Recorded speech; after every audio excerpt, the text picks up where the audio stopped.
Let's bring in now the President of the United States, President Donald Trump. Mr. President, thanks for joining us today. Well, thank you. Mr. President, they said on a conference call yesterday, you said over the last 3 weeks you have a different feel for the campaign. You really feel like you're going to win now. What changed?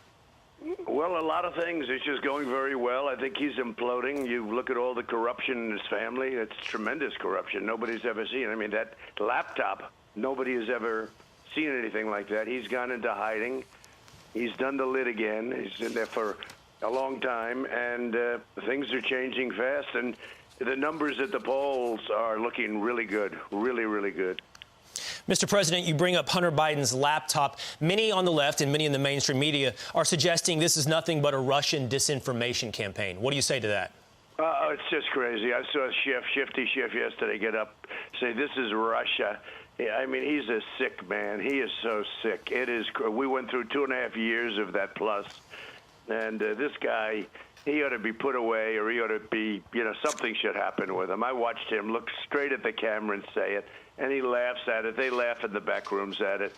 And thank goodness we have John Ratcliffe that came out, the head of DNI. He said it's absolutely false. It's nothing to do with Russia, and it never did have to do. This was like with Tulsi Gabbard and Jill Stein when Hillary Clinton said about them. This is after the Russian hoax on me, that they were agents of Russia.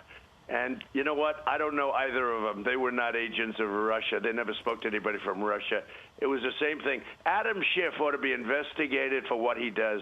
He stood up, he looked at the camera, and he said the laptop conceived and dedicated by Russia. This is crazy. Well, this is a part of the interview that probably will not be played on other networks because they're not really covering this. But what if the names were changed? What if it were your name instead of Joe Biden's involved in this, or one of your son's names instead of Hunter Biden? Would this be the top story on every single network? Well, it would be. And they went through and put my son in particular over a 15-minute meeting with somebody from Russia who met with everybody in Congress over the years. Everybody knew that it was a meeting about something totally different, and Don Jr. went, and it's so unfair. What they have done is what they've done to this country, and we're really hitting them back. I mean, we're hitting them back so hard. And I'll tell you, I watched your interview with Dave Rubin. That's true. That's happening all over. It's so nice. That's happening all over the country. I mean, people are in love. And what you said about Texas, don't worry about Texas. Texas is with us. They want to take away your guns, your oil, and your God. Okay, that's what they want. They want to take away your Second Amendment. They want to take away fracking and oil. They don't care. They want to take it away. They want to go to the Green New Deal. That's not for Texas. Texas is not going to be losing their guns, and they're not going to be losing their oil, and they're not going to be losing their religion or their God. Mr. President, so your next chance to bring this up directly with Joe Biden will be at the debate on Thursday night. And among the categories is national security. That would be your option to bring this up. Now, people in the past, presidents in the past have had siblings or relatives that are problematic. Roger Clinton had his issues. I remember Billy Carter with Jimmy Carter's his issues. But I think this issue, what makes it relevant, is what Joe Biden had to do with this. What question do you have for Joe Biden in the debate? So people don't think it's a family issue. It's more about the vice presidential issue, some would say. How do you plan on parrying that issue? Well, this is far bigger than Jimmy Carter. I mean, this is an issue his son walked around like a vacuum cleaner. But they say look, this is the laptop from hell. They say right in the laptop that, the big man has to get 10%. And then in another case, they say 50%. This is 100%. And even if he didn't get, and he does get, and he lives like a king, even if he didn't get all of this money, and everybody's known this in Washington for a long time. This isn't surprising. Nobody's surprised by this. But even if he didn't, you can't go to China and have the son walk out with $1.5 billion to manage. You can't go to Ukraine and have him get $183,000 a month with a $3 million upfront payment. You can't get $3.5 million from the mayor of Moscow's wife, $3.5 million, and you have no experience. You didn't have a job until your father became vice president. It's disgraceful. What if he says, I don't know anything about this? And the media can't cover it. The media refuses to cover it. Mr. President, what if he just says, I don't know anything about that? That's my son's thing. I don't know anything about it. I hear Romania is coming up, too. So what if he says that's his thing? You know, he's a grown adult. No, Romania is coming up. But they say right in there that the father's going to get 10%. Brian, you don't have to know anything about it. And to be honest with you, even if it wasn't, you can't go with your father, and every stop you make, you pick up $1 billion. You can't do that. You can't do it. But he got a kickback. You know, in the old days, they used to call it a kickback, but there's no better word. The vice president got a kickback, and everybody knows it, and they've known it for a long time. Mr. President, Brian brings up the debates and how you'll address this in the debates. We want to talk about some of the changes to the debate format in just a moment, but one more on this Hunter Biden issue. We've addressed it. The mainstream media and many on the left are calling this a Russian disinformation campaign. You addressed that. Many of the facts now, though, are being confirmed and authorized. And some are asking, will you appoint a special prosecutor to investigate this? In fact, 11 House Republicans have sent a letter. They said the following: we request that the Department of Justice immediately appoint an independent, unbiased special counsel to investigate these issues that have been raised, as well as any corresponding legal or ethical issues that might be uncovered from the former vice president's 47 years in public office. Will you be doing that? Will you be appointing a special prosecutor? We've got to get the Attorney General to act. He's got to act, and he's got to act fast. He's got to appoint somebody. This is major corruption, and this has to be known about before the election. And by the way, we're doing very well. We're going to win the election. We're doing very well. If you look at all of what's happening and all of the people that come in and don't come in, you take a look all around the country. And with Texas early voting, those are our votes, too. And we're doing well in Texas. I mean, I just got a report we're doing great in Texas, but we're doing great all over. But forget that. This has to be done early. So the Attorney General has to act. Mr. President, the commission has changed the debate rules for this last debate in 2 days. They have implemented a 2-minute uninterrupted rule. So they're going to have basically a mute button. They're going to mute your microphone while Joe Biden answers for the first 2 minutes, and then mute his when you answer for the next 2 minutes. What are your thoughts? Well, I think the whole thing is crazy. This commission, I had problems with them 4 years ago where they stifled out my mic during my conversation with Crooked Hillary. And, they muted my mic. They did a whole thing. They did this to me already. They modulated it at the time, and they actually had to write me a letter of apology, and they did it on purpose. Look, these people are not good people, this commission. A lot of funny things go on with them. And frankly, Kristen Welker, who I know, and, I just went through Savannah Guthrie. I knew what I was getting into, and it worked out fine, but she was out of line. She was totally out of line. And so was Chris Wallace. I know you'll defend him, but so was Chris Wallace. He was terrible. It was like 2-on-1, and that was just fine with me. But at least they should admit that it was 2-on-1. And the funny thing is, Biden doesn't even do a show. Biden won't even go on a show. He'd get killed if he ever did the show. He couldn't do Chris's show. But Kristen Welker is terrible. I mean, she is totally partisan. Her father and mother are big supporters of Joe Biden for a long time. They're supporters of the Democrat Party. And she deleted her entire account. And I was the one that told you people about Scully. Scully was no baby either. And then he got caught lying with his famous, they hacked my account. Every time somebody gets caught, they always say they hacked my account. They said, here we go again with the hacking. So he has a problem. But Kristen Welker is far worse than Scully. But I do it anyway. I do it anyway. But this is the way it is. It's so set up.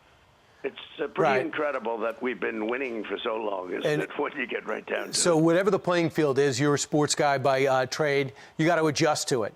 Having said that, and looking back at the... That's not fair. It would be nice to have a host that can be, not necessarily a contributor to the campaigns and to Democrats. It would be really nice. There are people out there that could be neutral. Kristen Welker cannot be neutral at all. Well, having said that, and Chris said he was neutral. But just moving on to this debate. Yeah, he was neutral for who? For himself. What's going to change for your strategy, regardless of moderator, format, mic?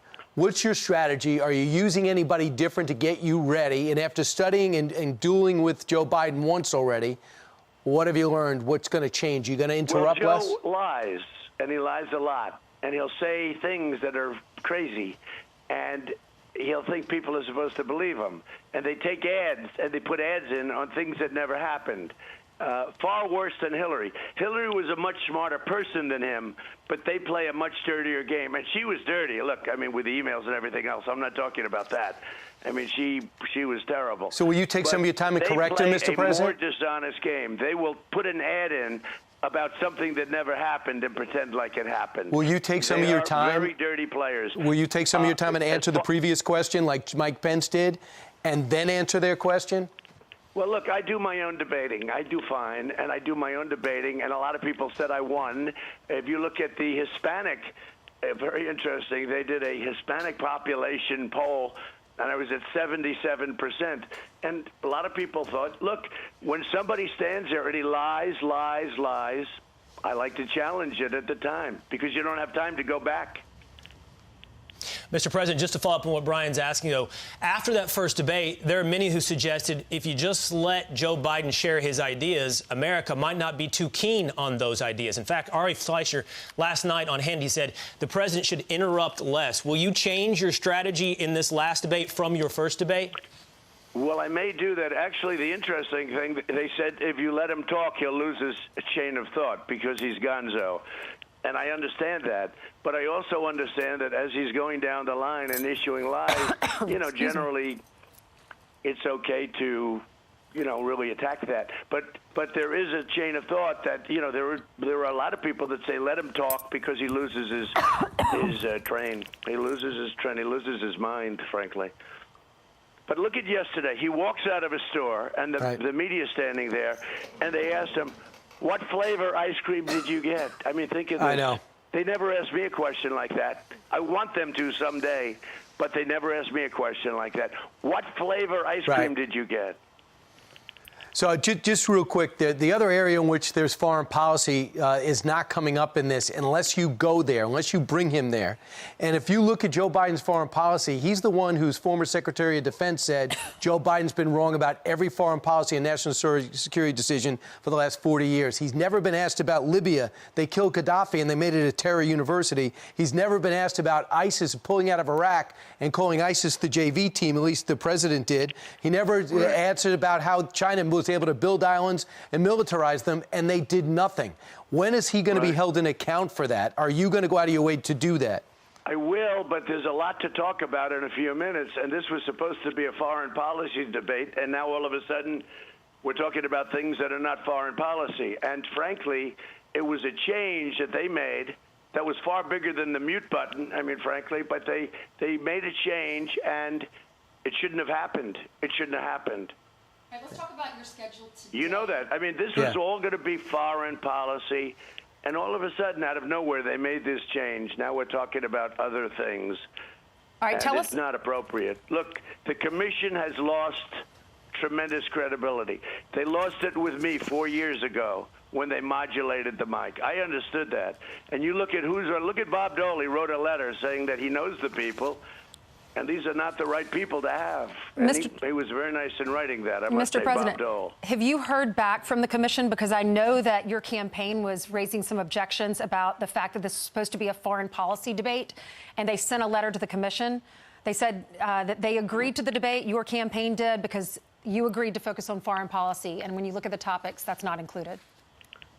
Well, we want the debate, and I know they're discussing it. And, yeah, I mean, they're talking back and forth with the commission. They want to have it be at least not fair, because it can never be fair with Kristen Welker. It's not going to be fair.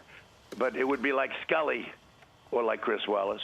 But it would be, like somebody, there's nothing fair about this debate. But that's okay. Hey, look, Savannah Guthrie, I knew what I was getting into. I've been with her for a long time in terms of interviews. And that was crazy.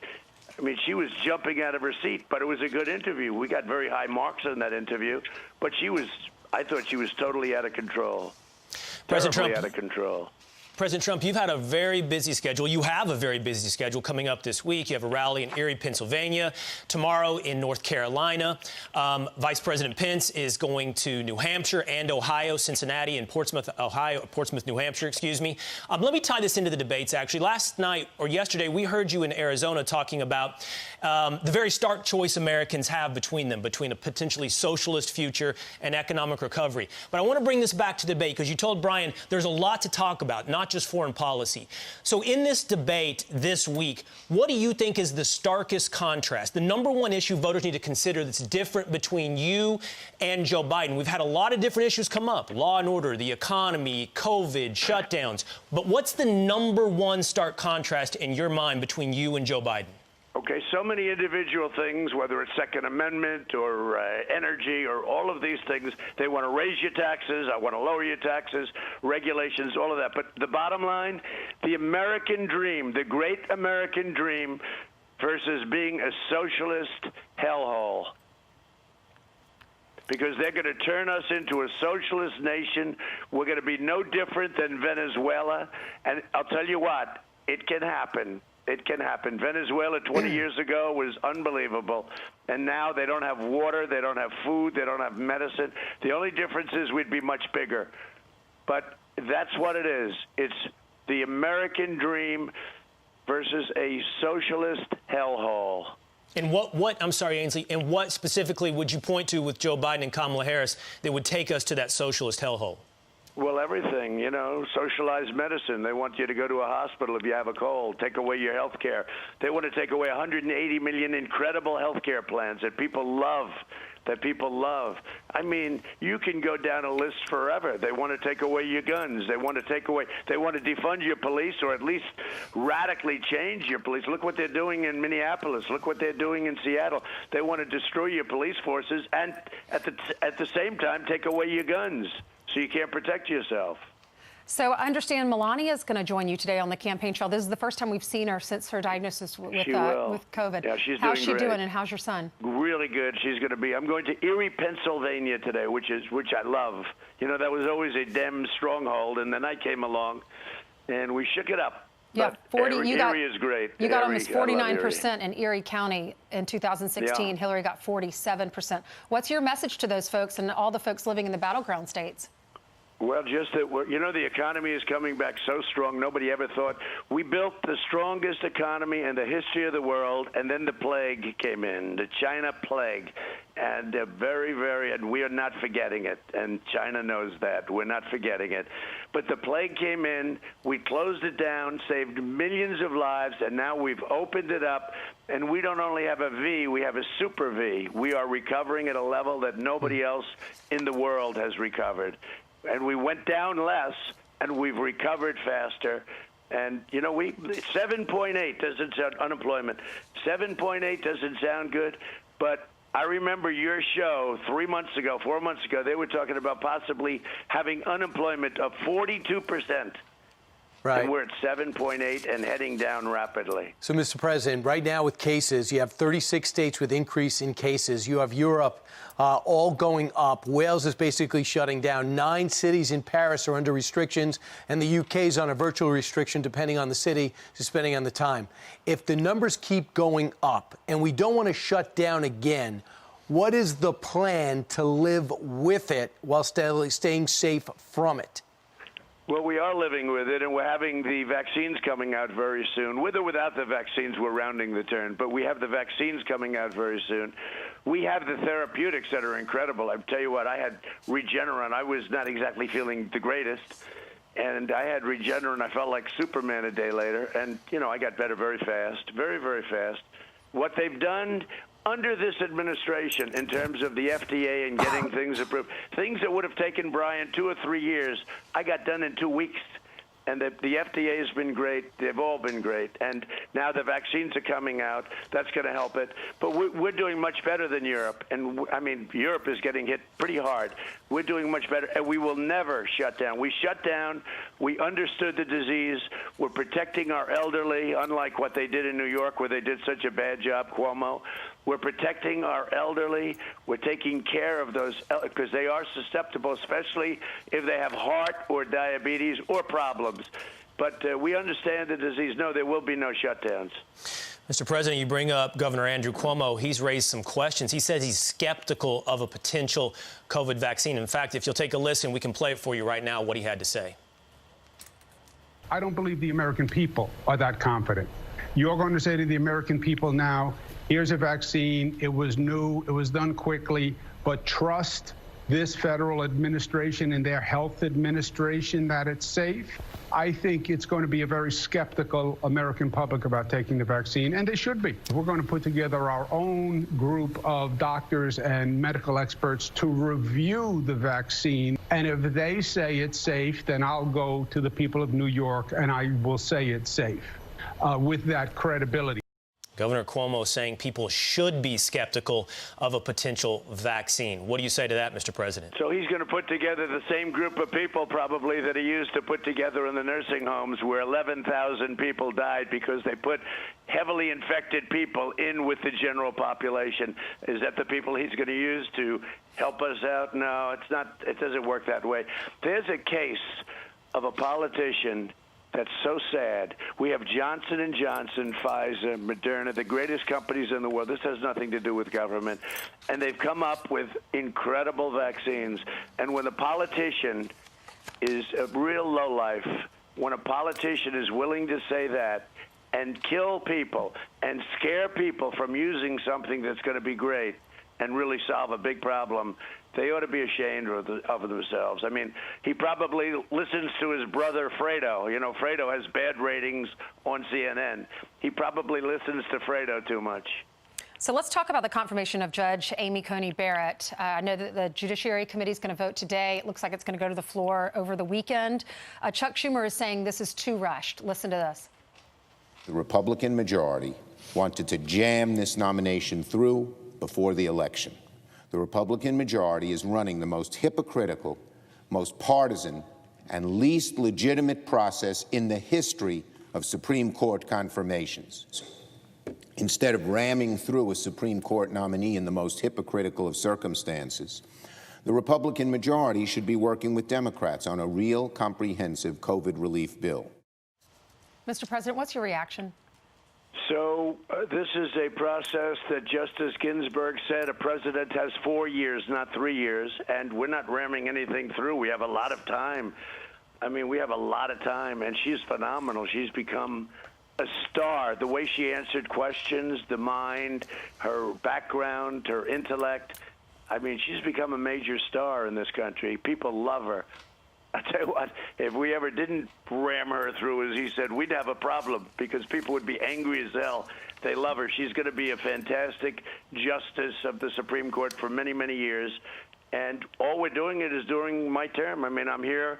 Hopefully I have another 4 years. But, you know, I've had three, by the time, at the end of the term, 300 federal judges and 3 Supreme Court justices. That's an incredible thing. That's a record. And there's never been that before. So, you know, they're unhappy, but President Obama couldn't get people through. I mean, he was unable to get people through. He was unable to do a lot of things, to be honest with you.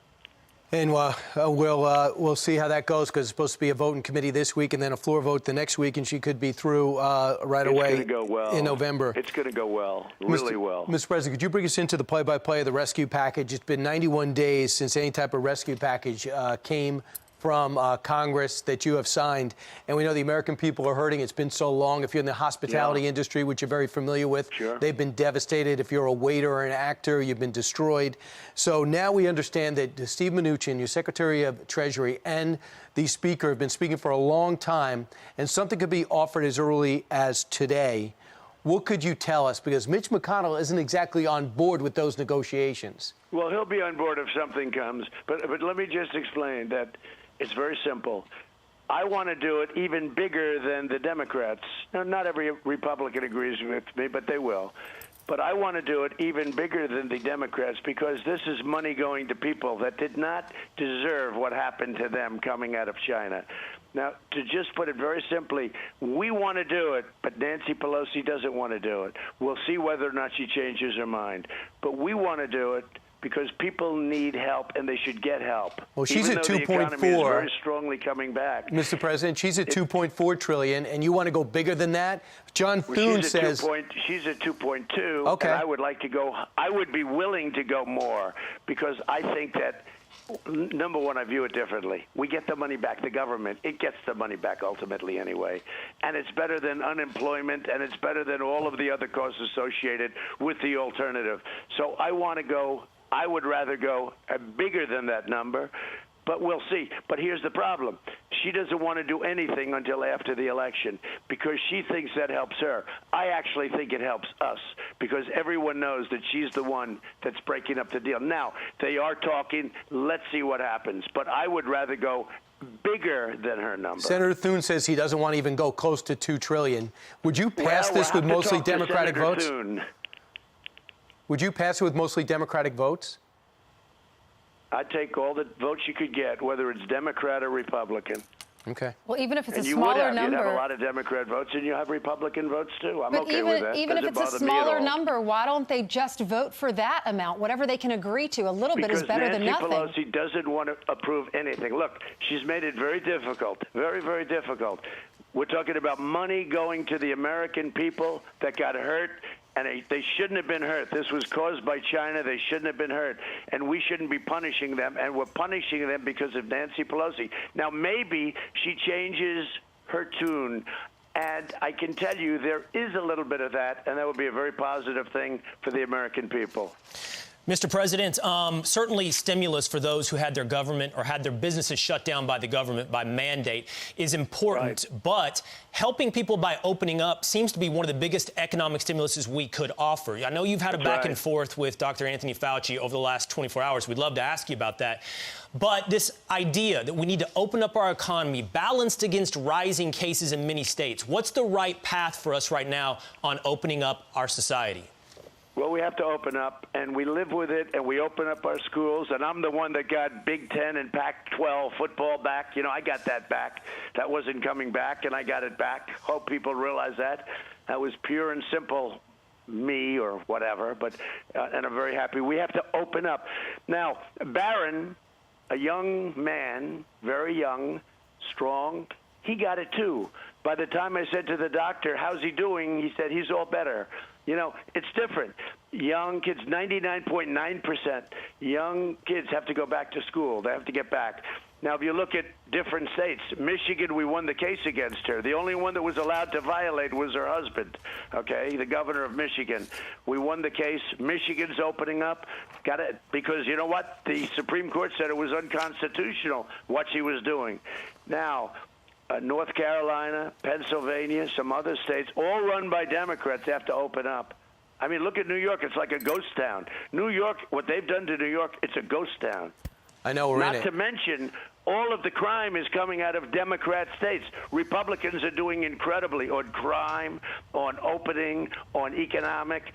It's all, everything coming out, crime and other problems are in Democrat-run states. And I hope people realize that. Let's talk about taxes, because 50 Cent says he's now going to vote for you in light of the Biden tax. You mean the plan. rapper? The rapper. Because Biden says if you make more than $400,000, I'm raising your taxes. What is your tax plan? Well, it's much more than what he's talking about, and I mean, what he said is much worse than that. He's going to look at the Wall Street Journal. They just came out today, just in terms of life, $6,500 over a short period of time. More they're going to have to pay. My tax plan was the biggest tax cut in the history of our country. And regulation cut, but the biggest tax cut in the history of our country. He wants to violate that. That would take away child tax credit, $1,000 a child. It would take away $2,500.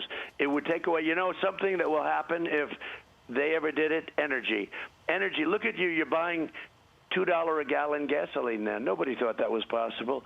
That will go to $5, $10. You won't even be able to buy a car. You'll go into a depression, the likes of which this country has never seen, at least since 1929. Who knows? That was a pretty bad one, in all fairness. But if he gets in, What they will do is everything, it'll be a disaster. They're going to double, triple, quadruple your taxes. They actually say we're going to quadruple. To spend it on the Green New Deal, this ridiculous Green New Deal, which makes no sense, designed by AOC plus 3, that had nothing to do, didn't even study the environment. Now they're telling us, Right. about the Green New Deal. No. What they're doing is crazy. And their taxes will quadruple. They're going to take your guns away. The whole thing is crazy. The whole plan is crazy. They This do- is the only candidate I've ever seen that runs on the basis that they're going to raise your taxes. And, of course, AOC is not the candidate, but he does say his energy plan is the framework. It was based on the new Green Deal by Senator Markey and Alexandria Ocasio-Cortez, which includes retrofitting, I think, every building in the country to make it more environmentally friendly. And I imagine that they're going to go to the Pentagon to take some of that money because it's just not going to be anywhere else. So they want to take a building and they want to make the windows from nice windows to little windows. Oh, that's just fine. That was my business. I know all about construction. That's wonderful. Let's take your windows out and make them tiny little windows because you're going to save 2 cents on energy. These people this is the most important election in the history of our country. And people have to get out and vote because what they want to do is crazy. We will never allow this country to become a socialist nation, and that's what they're trying to do. Mr. President, if I may, I'd love to return to the coronavirus pandemic for one more moment. I want to ask you about this back and forth you had yesterday with Dr. Anthony Fauci. It's certainly a doctor, a scientist's job to give you their impression, their opinion on what should be done. It's a president's job to balance all the competing interests. But the American people seem to trust Dr. Fauci and many of the things he said, and yet you guys have had a rough back and forth. At least over the last 24 hours, you suggesting if you'd listened to Dr. Fauci, 500,000 people would have died. Why the back and forth with Dr. Fauci? No, I get along with him very well. He's a Democrat. He's actually a very good friend of the Cuomo family. But he's been there for a long time. I leave him there. And he's a nice guy, but he's been wrong. First of all, he said, don't wear masks, very strong. I'm sure you have that clip. He said, don't wear masks. He said many things. He said, let the people from China that are heavily infected, let them come in. He admits that he was wrong on that, and he admits that I saved thousands of lives. And it's good if people trust him, but it's not that the people... reporters like him because they think he's against me. He's not really against me. But he did say something that we kept him off television, and yet we allowed him to do 60 Minutes the other night. He couldn't do it without our approval. So how do we keep him off television? But by the way, do 60 Minutes. Look, he's a nice guy. He's got a really bad arm, not a good baseball thrower, but he's a nice guy. The only thing I say is he's a little bit sometimes not a team player. But he is a Democrat, and I think that he's just fine. It's a view. We have others. Scott Atlas is fantastic, but they go after him so much. He has a different view. By the way, everybody has a different view, different views on everything. Doesn't mean they're wrong or they're bad people, but people have different views. But to be clear, and Mr. President... ultimately, I make the decisions. Of course. And we've saved millions of lives by the decisions I've made.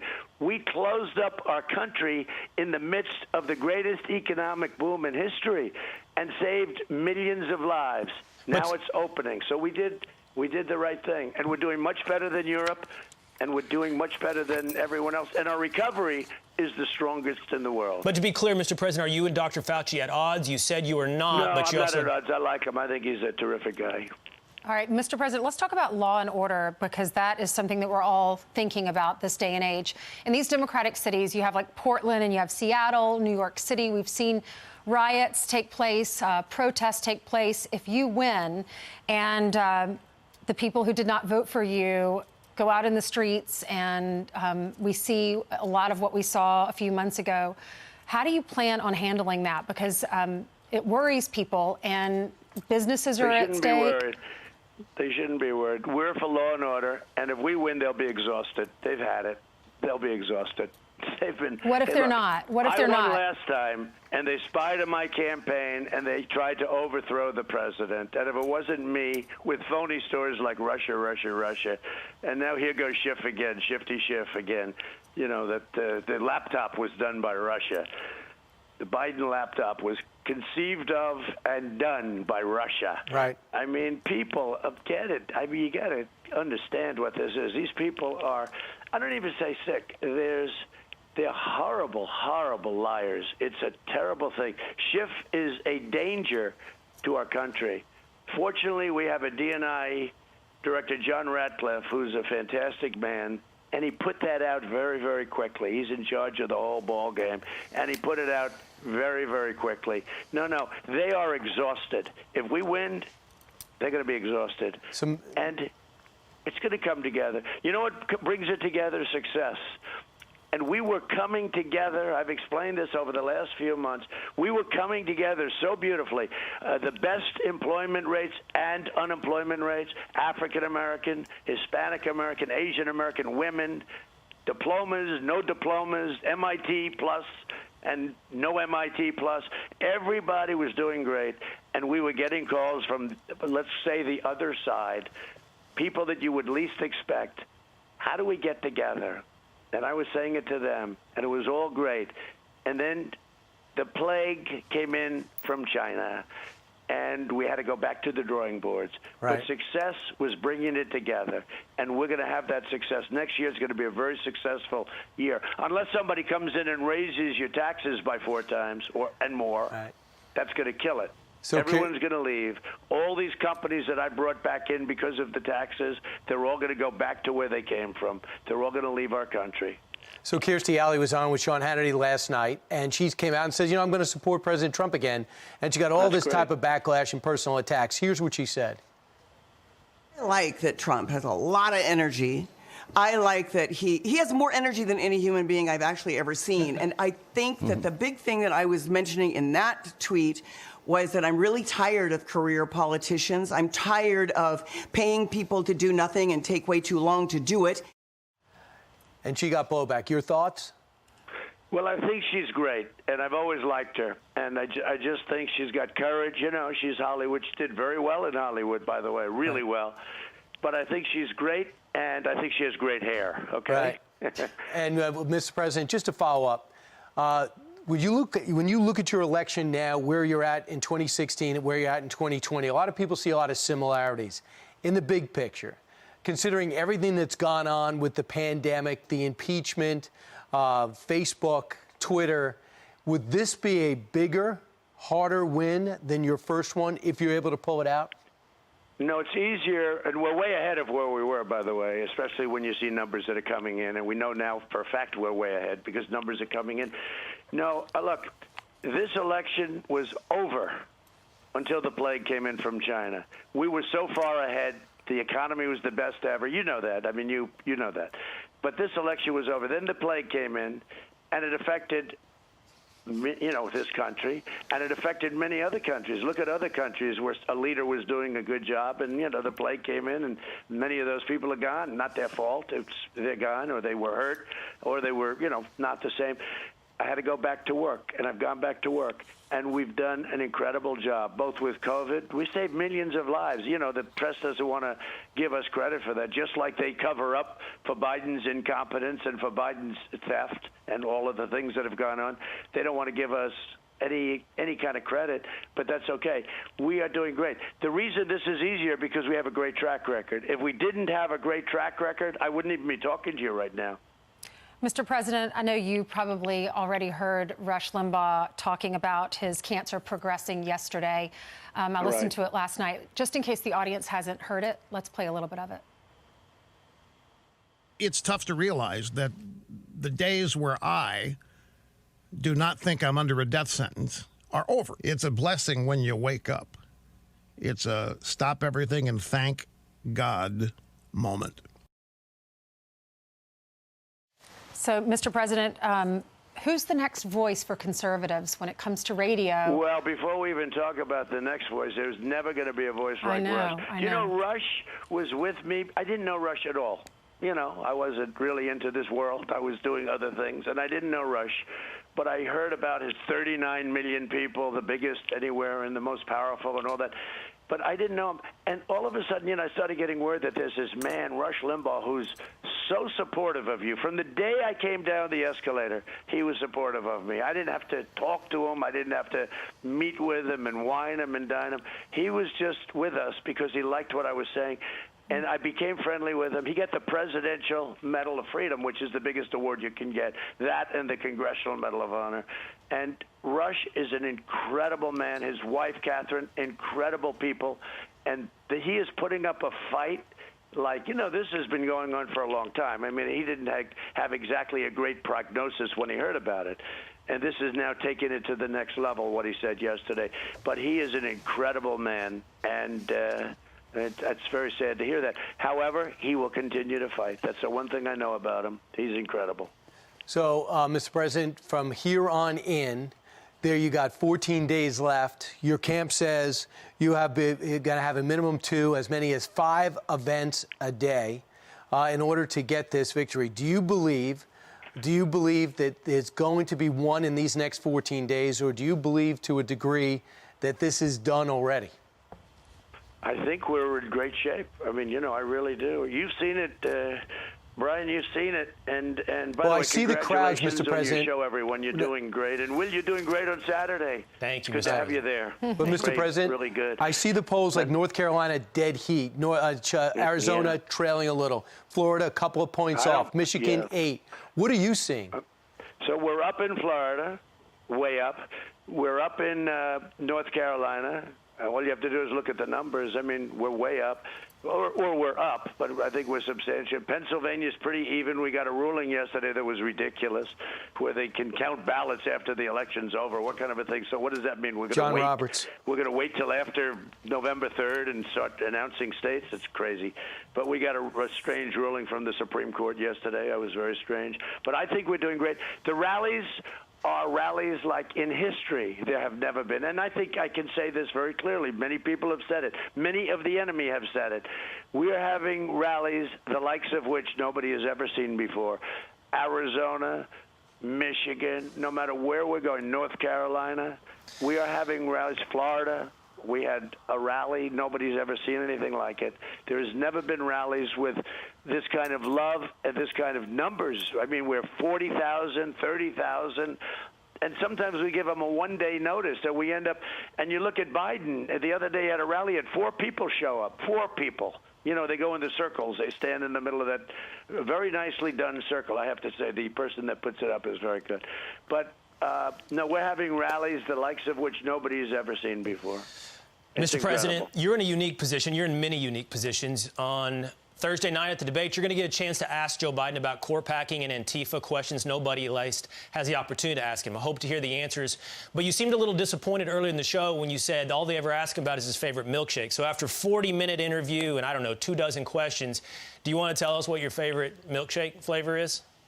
Yeah, I would. And in about a year or two, when everything is so perfect, I'm going to let you answer that or ask me that question. And Okay. I'm going to give you the nicest answer. You know why? Because I'd love to have a question like that. But in the meantime, we're in the middle of a battle that we have to win. But it is very unfair when here's a guy who's involved in the second biggest scandal, because I consider spying on my campaign to be the biggest. This could supersede it, maybe. This could supersede it. But he's committed crimes. He's a criminal. He's committed crimes. And they ask him about a milkshake. What flavor ice cream do you like? I never had a question like that. And they give him the questions, and he reads the answer off computers. That's never happened to me. I mean, Brian, to the best of my knowledge, Brian, you've never done that with me. Do you agree with it? I agree. I'm just looking through my notes here. I've never found out. Those personal choices that you make. It's usually done behind closed doors. You have to wait another year, Brian. Right. Mr. President, are you nervous about Thursday? No, I'm not nervous. Look, I've been doing it. We've been doing really well. It's very unfair. The moderator's very unfair. I know her so well. I know her so well. And it's a stacked deck. It's incredible, and I think one of the reasons that I do have a certain popularity and that we do have these tens of thousands, 25, 40,000 people showing up to rallies, I really think they appreciate the fact that I fight back. Because I'm fighting against I'm fighting the Democrat Party, the fake news media, the lamestream media, which mostly, and I congratulate you people, but mostly is on that side. And nobody even knows why. And it's been like that for decades. It's not, me. I may have exacerbated it because we've had victory. But, you know, and now on top of it, big tech. I mean, you have to see big tech. You put something out, they cancel it. They cancel. Look what they did to Charlie Kirk. How good is Charlie Kirk? They froze him. I mean, he's sort of mainstream, but he's conservative, but he's mainstream. And they want to ruin him. These people are bad people. And Mr. President, I have one last question for you. Section 230. Section 230. Yeah, I've one last question for you. I have watched 3 huge parades through Long Island, 1 through Fifth Avenue, and no one's organizing it. They're just organizing it through social media. Right. And they want you to push to win New York. I asked for the poll numbers. It says you're trailing by 20. With everyone out of the city because of what a hellhole it's become, and with this passion on Long Island and upstate New York, do you want to give a chance at do you want to give a shot at New York? I do. I really do. And even, I don't know if you saw the other day, I was in California. Did you see the crowd in California? It was 100%, and it was massive. The police said they've never seen anything like it. Because, look, California's run badly. New York is run horribly with Cuomo and what they do and what's happened. And a lot of people have left for Florida. They've left for other places. I think, you know, traditionally you can't win. That's why it's very tough for a Republican to win. You can't win New York, California, Illinois. So 3 big states. All of them are run badly. And New York is run so badly. And I say, why would I lose New York? You know, and now upstate New York, Long Island, all those areas I win by a landslide. It's only that core. And that core is rotting because of bad management, bad politics. The core of New York is rotting, and people have left. And no, I'm going to give it a shot. I'm going to give it a shot. They say you can't as a Republican, and it hasn't happened for many decades. But I'm going to give it a shot. I think you're 100% right, Brian. All right, Mr. President, thank you so much.